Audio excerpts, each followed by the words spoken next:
Well, the weekend is almost coming to a close. Super Bowl is happening. Who's going to win? Will it be the LA Rams?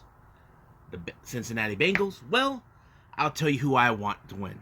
That will be the LA Rams. Reason is, I'm from San Diego, California, so I'm native. Some probably think, but aren't you a Chargers fan? No, not anymore. Not since they left. So thank Dean Spanos for that. But, however, this is a wrestling YouTube reviews channel. Whatever you think I'm going to do. Right now, we got 5 awesome reviews that I'm actually going to do. First one's going to be ChocoPro 200 Day 2. This is one of their biggest shows I've ever watched. But also, we're going to see who will be crowned as the undisputed Super Asia Champion. We're also got, of course, New Japan Pro Wrestling with more on New Year's Golden Series, with the main event being the Never Openweight Championship in a lumberjack match. And of course, we got Oz Academy with Complete Control. And then finally, we're going to do Warrior Wrestling 19. And then ending it with GCW Generation Championship Wrestling with the Diamond Cup 2022. And of course, if there's anything else, I'll probably will throw in maybe some news updates for all of you. But right now, I believe it's time to start with another episode of Deleted Wrestle Zone.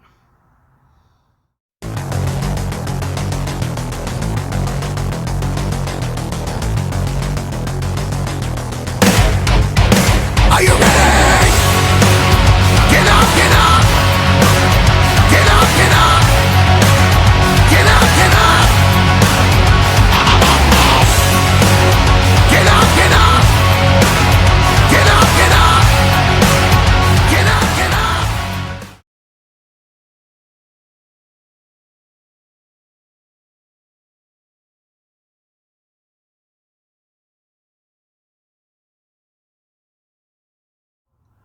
Welcome everybody to Deleted Wrestle Zone, all things that is pro wrestling with AEW, NXT, New Japan Pro Wrestling, Impact Wrestling, the National Wrestling Alliance, various promotions, wrestlers, matches, and championships. I am your host, J Rod here. So, as I mentioned before, we got ChocoPro 200 Day 2. This is one of the most biggest shows I've seen so far with ChocoPro right now, starting 2022, and of course we have long anticipated to see the unification of both the Super Asia title and of course the Super Asia interim title. So who will walk out? Will it be, of course, Balinaki, who's the interim, or the champion himself, Minoru Fujita? So we'll figure that out at the end. But right now, let's start with the first match in this particular show. First match, we got tag team action. We got Shin White Komachi, consistent of Antonio Honda and Tokiko Kirihara. However, as you know, with White Komachi, they come out with the little guitar playing little peaceful music, but suddenly they were attacked by both Sayaka Obihiro and Kappa Kozo. Yes, folks, you heard me right. Last time these guys were wrestling each other, and now they're tag teaming. What the world is coming to? You know, that lizard has been attacking her for months, but looks like they kiss and make up, and I have to say, man, I don't know, it's like somehow during the entire match, Sayaka picked up a lot of bad habits from Kappa. And I think it was pretty good. However, the tricks for Antonio Honda worked for a short time, but it didn't work. But fortunately, it fell into favor of Sayaka Obihiro, who make the pin on Tokiko Kirihara, thanks to some misfired by both Honda and Kirihara, allowing for Sayaka Obihiro and Kappa Kozo to pick up a victory. Next match, another tag team action. We got Chiko Shikawa teaming up with, of course, Colors, the Pro Wrestling Girls, the new somewhat factions promotion group, consistent of Yuko Tsukurai. However, this is, as you know, they were part of another promotion back then, but now they're on their own. So they're facing off against, of course, Makoto, who is well known as a freelancer all over Japan, teaming up with, of course, ChocoPro's very own Sayaka. This was a little bit of an intense match. The reason I say this is Both Chi and Sayaka have come up together. They're part of the fourth generation girls that were trained under Emi Sakura. As for Makoto, like I said, she's been well known throughout the independent scenes, been almost every promotion. Same thing with Yuko Sakurai, but it was great. However, it was Chiko Shikawa that put Sayaka in dos to force her to tap out. It was a very tough battle for her. Sayaka has grown a bit more, but however, it was Chi who walked out as the victor, applying the submission. Next up, we got another tag team match. We got Yuna Mizumori teaming up with Rina Yamashita, who's also a freelancer, but she's mostly known at most times as a deathmatch wrestler. And she's taking on against Masahiro Takanashi and his tag team partner, Hoshitango. This was a very fun match because if you guys ever seen Hoshitango, the guy is a Spanish sumo wrestler. This guy lives in Japan. I'm assuming he wrestled as a sumo wrestler, and he has made appearances with DDT in the past, and he's good friends with Masa. And I thought this match was great. Not even the combined forces of Yuna and Arena were able to put the big man down, but it was, of course, Masa who picked up the victory when he pinned, of course, Yuna Mizumori. So, which was a big disappointing loss to Yuna, but we know she'll bounce back.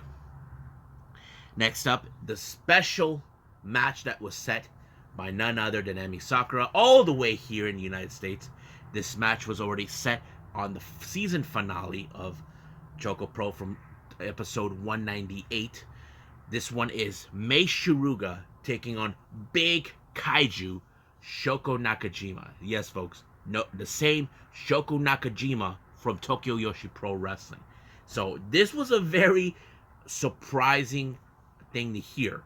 I did not expect it, but it was a fun, intense match. And I think the best moment is finally Mei Shiruga was able to pull off the Spider-Man technique, a move that only Balinaki was able to do. I know Balinaki has been teaching her how to use it, but this time she pulled it off great. But the real question does remain, since if you guys know this or not, Shoko is a veteran in the Japanese wrestling scene. But does Mei Shiruga has what it takes, due being the Big Apple or the Apple Goblin or whatever she calls herself? Answer to that, nope. Until Choco put her in that one move I forgot is when the Northern Lights, that sort of thing, and all of a sudden Choco won by a pinfall. And this was a huge disappointing loss for Mei Shiruga. I'm sure she'll bounce back and get another shot at her when the time comes. But right now, I think we are anticipating for the main event, which is, of course, the Super Asia title / Super Asia interim title in a last man standing between Balinaki and Minoru Fujita. This match was the most intensified match I've ever witnessed. They were everywhere. Balin even jumped off the damn building where Minoru was on the table. I'm like, whoa!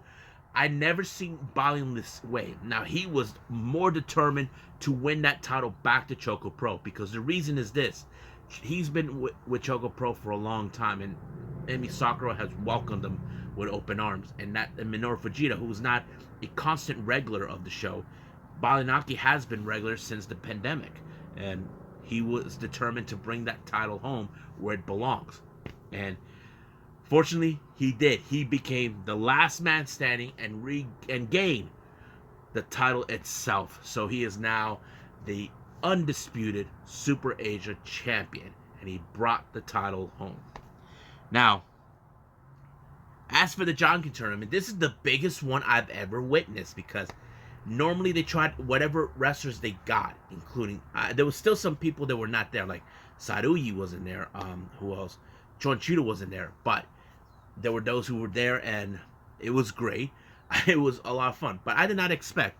Now, I always did say that somehow, recently there was only one person that I kind of felt like she was the only underdog in the entire Chokin, and that person was Yuko Sakurai. I was like hoping she wins it when she got to the finals, when she took on Hoshitango, and I'm like, wow, She actually pulled it off. You see, they both were thinking the same thing: rock, paper, scissors. And of course, they both went paper, but it was, of course, when Hoshi Tonga made the biggest mistake by going scissors, she went rock, and boom, it was already over right there. So she won it, and of course, this was her first time winning this. So you can say it's beginner's luck, but she pulled it off. So I enjoyed the show. It was awesome. I enjoyed it. But it's still no indication if there's any more matches or events coming up this coming weekend. But if they do, they'll let us know. I'll be keeping tabs on that on their Twitter page, and we'll see from there. But I believe right now it's time for some New Japan Pro Wrestling.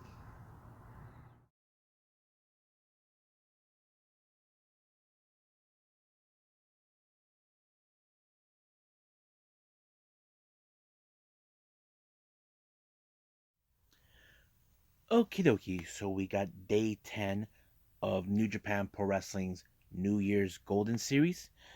We had an opening match which features a very interesting trios action. We have Kozid Fujita, the young lion, teaming with the veterans Tomoaki Hamna, and of course Blue Justice Yuji Nagata, taking on Rohi Oiwa, Satoshi Kojima, and Hiroyoshi Tenzan. Now, keep in mind these young lions are still, of course, learning their ways. As you know, these two have fought against each other's in singles and tag teams.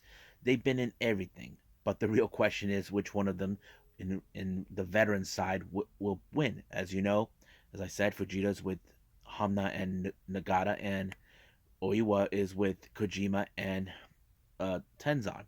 But it was a pretty good match. It was, of course, Tenzan who picked up the victory by winning it and allowing for his team to win and giving, of course, Rohi Oiwa his first victory. But we are yet to see him get into the singles competition. As you know, when they're in tag teams, that means he won, but as a tag team competitor, not as a singles competitor. So it is a good thing, but we will see yet to see his first victory as a singles competitor. Now, the opening match, of course, the start of the card, we have the House of Torture, Dick Togo, Sho, and Yujiro Takahashi taking on the members of Chaos, Yo, Yoshihashi, and Goto. Now, keep in mind, these two teams hate each other completely. Now, of course, as you know, Yo had a very disappointing loss due to the fact, thanks to the tactics of House of Torture, trying to ensure that their guy win by using it. But this time, their tactics did not work one way or the other. They even Dick Togo tried to use a garrote, but it did not work. Basically, it was stopped by Yo. But however, it was Yo who picked up a very good victory when he pinned Dick Togo. So this is a very surprising win. But however, this is not the last that we'll hear from the House of Torture.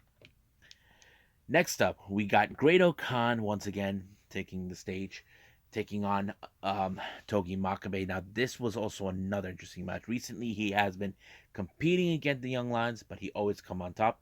So now he puts on the veteran. But unfortunately, Togi Makabe got caught in the Dominator, and he had no other choice. But, of course, he got pinned in that matter, allowing for Great Khan to pick up a good victory. Next up, we got Suzuki-gun, consistent of Doiki, Kanemaru, and of course Taichi, taking on LIJ's Shingo Takagi, Hiromu Takahashi, and Bushi. This is a very interesting trios match, as you know. I was surprised how this was going to be, but it was Shingo Takagi who picked up a very good victory on Doiki with the Last Dragon, and it was over from there. But you can tell the other members are not too pleased with the results, but it is what it is. Next up, we got Master Wato, Ryusuke Taguchi, and Toru Yano. Of course, taking on Suzuki-gun's Taka Michinoku. What was the other one? Taka Michinoku. Oh yeah, and Desperado, and of course, Suzuki. Now, once again, Yano brought the cage one last time again. Now, apparently the stipulation has to do with the stage in order for the KOPW trophy, but however, it ended with what was it? With what what's his name? Taguchi to pick up the victory. But however, Suzuki-gun tries to take the last lap, and they would not help the other members. Wado and Taguchi would not help Yano. They are too scared to be near Suzuki-gun. But we now see the dog cage is going to play for the KOPW stipulation, so I'm kind of excited how it's going to be. Next up, we got El Fantasmo. After we've seen him, as you know, he's being double checked after the controversial matter where he was exposed of a metal plate on his foot, and now he faces off one half of the IWGP Junior Heavyweight Tag Team Champions. I'm talking about Tiger Mask. But in this match, it ended with disqualification due to outside interference from Ishimori. But luckily, Robbie showed the big giving hand. But it turned into the match between Robbie and Ishimori. But once again, Ishimori got tapped out with, of course, the Ron Miller special. But this is where it gets interesting at the end. It appears that now there's three competitors that want to challenge. So we have, of course, Suzuki-gun's Kanemaru and Despi, Taguchi and Master Wato, and of course we got the Bullet Club's cutest tag team, Al Fantasmo and Ishimori. However, Rob Eagles thought, you know what, we beat two of you guys before. So basically it's more like, let's take the stakes higher this time. It's going to be a four-way. Now, this is not the initial what the other teams want. They want one-on-ones, but this is going to be a very interesting challenge. But the real question does remain. Did Robbie Eagles bit off more than he can chew? Well, we just will find out once in it, but it's still not official yet. Until we or know more, then that's pretty much it.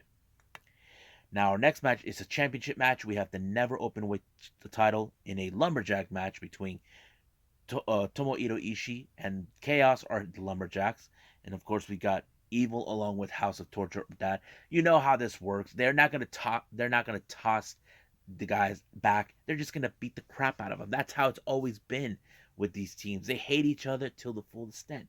But luckily, it was of course Evil that walked out the victory when he pulled Everything's Evil, and that was it. He retains the title.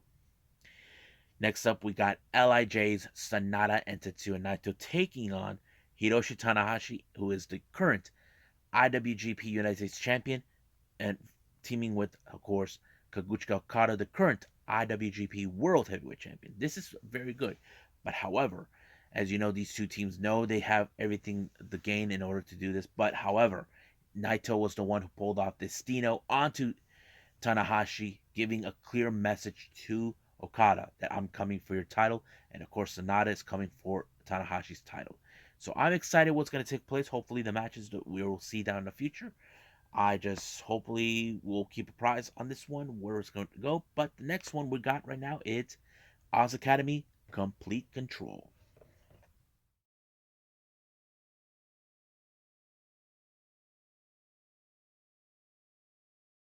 Okay, Oz Academy once again, but this time is Complete Control. This one took place recently today on the 13th of February. So, what really took place in this one? Well, it started out with tag team action. We got Mei Shiruga teaming up once again with Momoka Hanazono, taking on Arukaze Umosaki and, of course, Kakeru Sakiguchi. Now, this was a very interesting matchup. As you know, both Mei and Momoka are two of the most fun-loving characters. But when it comes to Hamasaki and Sekiguchi, they're both serious. But unfortunately, Sekiguchi put Momoka in a armbar position, forcing her to tap out. So that's what she did. So basically, it's a disappointing loss for both Mei and Momoka. So we'll see what happens in the future for them. I know they had their dire hearts for a tag team titles, but they lost the last time. But we'll see how they play out in the future. Next up, we got singles competition. We got Ram Kaicho facing off against Sonoko Kato. This was a very interesting matchup. Now, if you guys ever seen Ram, she's like the smallest individual in the roster or being booked in this event. Where you're facing someone who's a bit more bigger like Kato, you know for a fact this is the matter of David versus Goliath. But instead of like the David being the hero, it was Goliath who took the victory. So it was more where Sonoko actually put a pancaked her down with a driver down to um, Kaicho in order to win the match. So basically, Goliath won. Next up, we got three-way match. We got you versus Tsubasa. Um, hold on, Kurugaki versus Rina Yamashita. This was a very strong match. These are big individuals. As you know, Rina Yamashita is one half of the Oz Academy Tag Team Champions, along with Hiroyo Matsumoto. This was a very different one, but it was like very, very intense. These are bigger heavyweights in this matchup, but however, it was um, Kuragaki who actually pulled off the guillotine off the turnbuckle onto Rina in order to pick up the victory. Now, our next match is for the Oz Academy title #1 contendership, but in a special type of stipulation. We have, of course, this thing called the Last Woman Standing Immolation 8-man tag match. Now, you're probably saying, how does that work? Well, here's the rub. On one team, we have, of course, Azuki Aoki, Coyote Yonoyama, Akino, and Hiroyo Matsumoto. And on the other side, well, all four members of Ozaki-gun.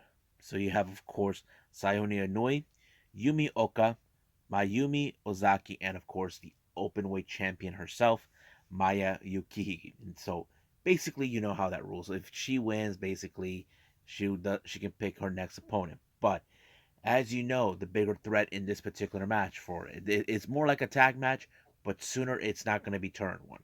The bigger threat is, of course, um, Ozaki-gun because they are. But don't forget, we have that lousy cop that always sides with Ozaki-gun who shows up out of the blue using chains, chairs, and whatever to ensure Ozaki-gun wins the match.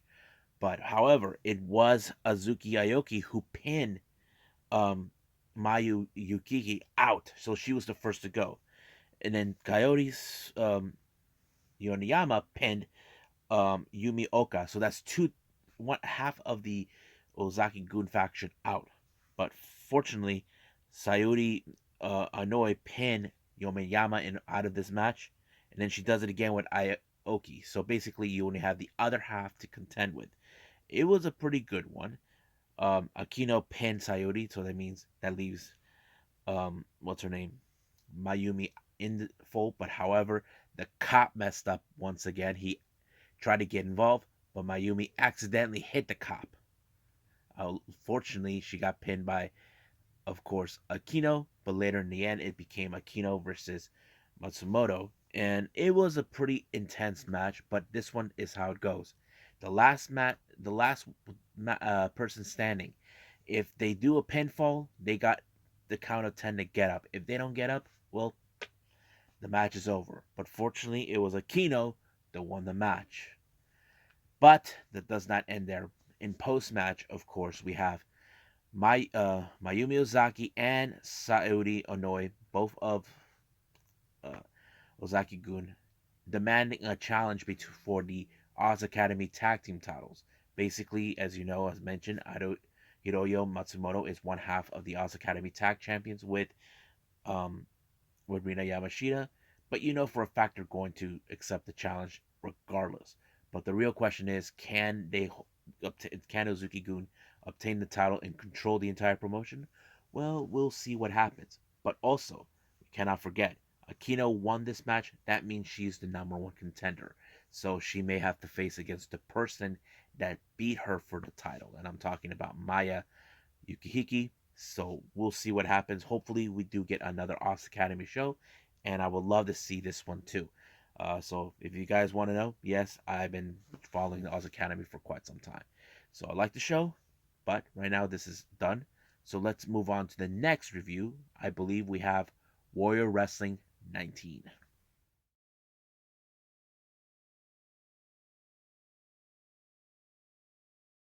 Okie dokie. So this is the last review I'm going to do. I did say I was going to do 5, but I apologize for that time right now for me. But I will make the last one up for the following episode. I'll give you guys my word on that. But this one, I could not pass it up, and it's, of course, Warrior Wrestling's 19. So let's talk about it. It opened up with the Warrior Wrestling Lucha Championship between Lance Dorado. As you guys remember, he was originally with WWE. He was amongst those that wave of cuts that were releases, but now he's back and he's facing off against Sam Adonis. This was a very good match, but I think it became a very controversial match. The reason I say this is because the fans were mostly rooting were like seeing that this ended in a count out, which is to them like it's no good. They rather see either by submission or pinfall. But the match ended in a count out, but it is what it is. There's nothing we can do about that. So Sam Adonis retained the title during the count out, and we'll see what happens. Who will be his next challenger? Next up, we got Dalton Castle taking on Warhorse. It was a pretty good match, I have to say, but surprisingly, the boys weren't there. So basically, um, it didn't happen that way. So basically, I just didn't expect it. But well, it is what it is. But it was a pretty good match. But however, it was Dalton Castle who do that spin thing onto Warhorse in order to win a match, and it was pretty impressive too. Now we got ladies action. We got Miranda Elise taking on Sky Blue. Man, this match was pretty good. It was these two girls are almost have like similar styles. You know, these are two women who are breaking up the wrestling scene. You know, we've seen Miranda Elise in Ring of Honor. She was in that very impressive match with Roxy, and of course Sky Blue. We seen her recently with AEW, NWA, but now she's also doing independent scenes. I just think it's pretty good. But it was Sky Blue's victory with that little move that she does that allowed that match to win. I'm like, well, there it goes. Now, as soon as the match was over, once again, that piece of garbage, Frank the Clown, showed up. Looks like he's sending a direct message. Now, he's gloating the fact that he got the board under his thumb.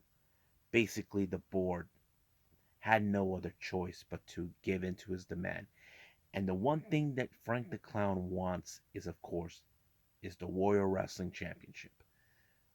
He hasn't even come across it yet. Tried to challenge the Commonwealth Kingpin, Will Ospreay, for it. I'm thinking, is he too scared to wrestle him? Well, whatever devious plot he has, we'll see what it goes. Now we get the interesting four-way match. We got Gringo Loco versus Myron Reed versus the Sauce Alex Zane versus All Heart Blake Christian. Man, this is all about high flying techniques. I love it. You know, bit of the lucha style. These guys are incredible high flyers, but it was Blake Christian who actually picked up the victory onto the Sauce, allowing himself to win the match. However, post match, it looks like he called out Will Ospreay for a shot of the Warrior Wrestling Championship, which I'm sure Will Ospreay will not either will pay attention or will not do due to the fact that he is bit of occupied with other things. And I think he's going to plead his case, saying that if Will Ospreay is not going to defend that title, then he shouldn't be here. Next up, we got tag team action. We got Casey Navarro and Brian Cage taking on the debut of AEW stars, the Acclaim, Max Caster, and Anthony Bowens. How the Acclaim are when they do freestyle. But however, as soon as they were done, I was impressed with Brian Cage mic work. Now, if you guys ever known Brian Cage, I have noticed, even the commentators did mention this right about now. Brian Cage in the past never was good in the mic, but somehow he did it good. And I give him props for that, realizing that even though he's not good with the mic, but he pulled it off great. A little bit of a freestyle against, the Acclaim, while Casey Navarro was fun. But however, the match was pretty good, but it ended with misfire by Casey to Brian Cage, and the Acclaim took the advantage of that, allowing them to win the match. Now, our next one, we have the reintroduction of Mike Bailey, who hasn't been on U.S. soil for 5 years, taking on Santana. I have to say, I like this one because Santana, as you know, he's a tag team specialist, but we rarely see him in singles competition. And I think this was a pretty good match of Santana doing that. Mike Bailey did an amazing job, but it was Santana that walked away with as Victor doing a spike pile drive, and it was pretty amazing. So I enjoyed it. Next up, we got Bandito taking on Dante Martin. Great high flying, great techniques. But it was Dante Martin who walked out the victor with the nosedive. And you know that the nosedive is pretty amazing to watch.